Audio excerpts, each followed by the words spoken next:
Ok, Dios quiere que atravesemos la tormenta en victoria. Marcos 4, 33 al 41. ¿Ok? La fe, ciertamente la fe para los cristianos, debe definirse como actuamos y sobrellevamos nuestra vida. Porque sabemos que Dios dice la verdad, toda la verdad y nada más que la verdad. La fe se mide por cantidad y no por sentimientos.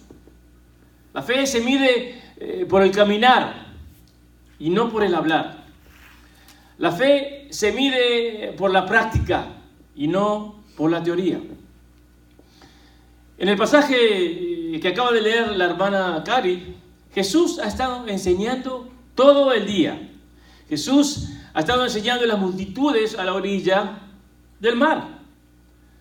Ha estado predicando su sermón y cuando termina, lleva a sus discípulos aparte y les da una palabra en privado, por decir así. El Evangelio de Marcos, la hermana leyó en 4:33 y 34, con muchas parábolas como estas les hablaba la palabra, conforme a lo que podían oír. Y sin parábolas no les hablaba, aunque a sus discípulos en particular les declaraba todo. Así que lo que está diciendo básicamente aquí es que Jesús les hablaba a muchas de las multitudes con las que Él se comunicaba, conforme a lo que podían entender. Y eso es lo que un buen maestro hace, ¿no es cierto? Yo soy maestro y una de las cosas principales para mí es poder bajar al nivel del estudiante. ¿Okay? De nada me vale a mí, de nada me sirve a mí estar en un nivel de maestro y no permitir que los estudiantes entiendan nada, que fue algo que me pasó a mí en la universidad muchos años atrás, ¿no es cierto? Yo salía de esa clase, de este particular profesor, que era un genio, o sea, sabía realmente mucho, una persona muy, muy ilustre, pero salíamos, solamente yo, pero todos los demás, pensando, no entendimos nada. ¿Por qué? Porque él tenía la inhabilidad, no podía bajar al nivel del estudiante. Jesús, como dije, les hablaba mucho a las personas, a las multitudes, con parábolas.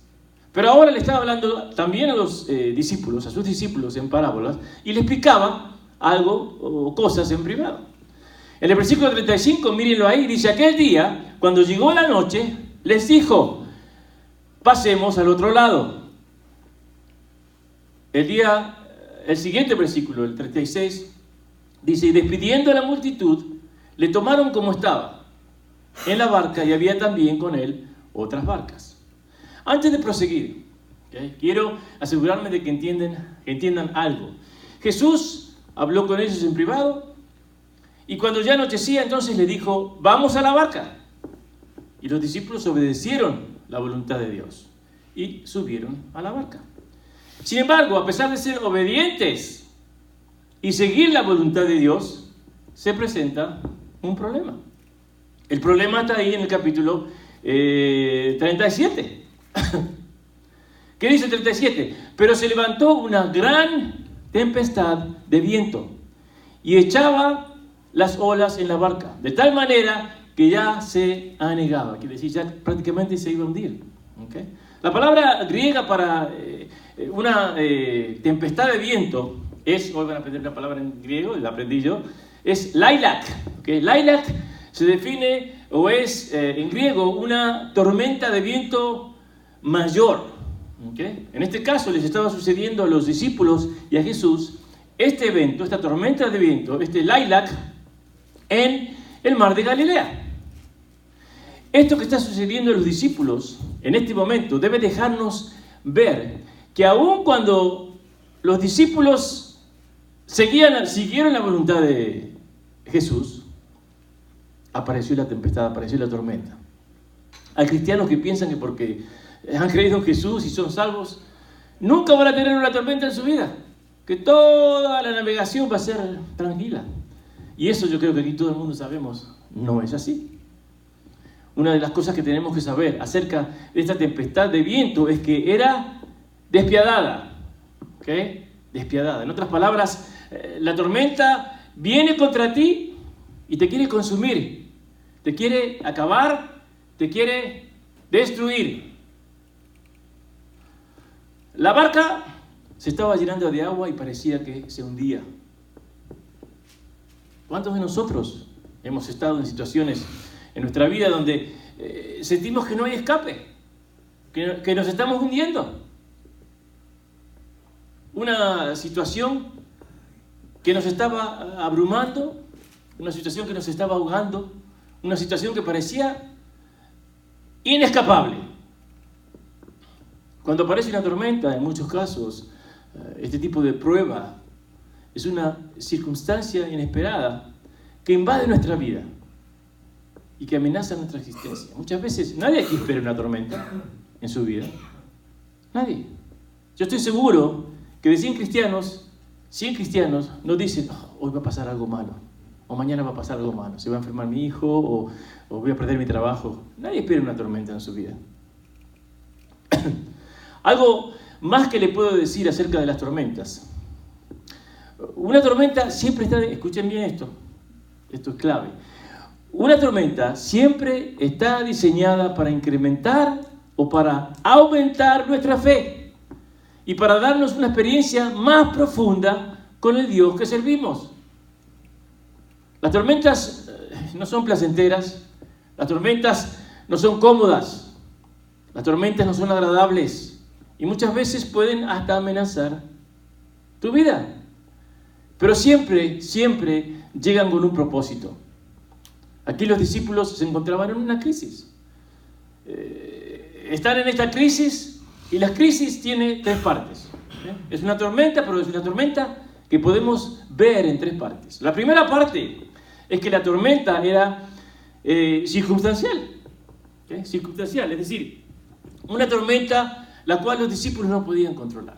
No podían controlar el viento, no podían controlar la lluvia, no podían controlar el mar, no podían controlar nada, no podían controlar la tormenta. La tormenta estaba fuera del control de los discípulos. Así que puedes estar en la voluntad de Dios. Cuando Jesús dijo, pasemos al otro lado, nadie dijo, no, yo no quiero ir. Podemos estar en la voluntad de Dios y aún así ser controlado por una tormenta que no puedes controlar. Una tormenta sobre la cual no tienes ningún control. Una circunstancia que produce un sentimiento de un escenario sin esperanza.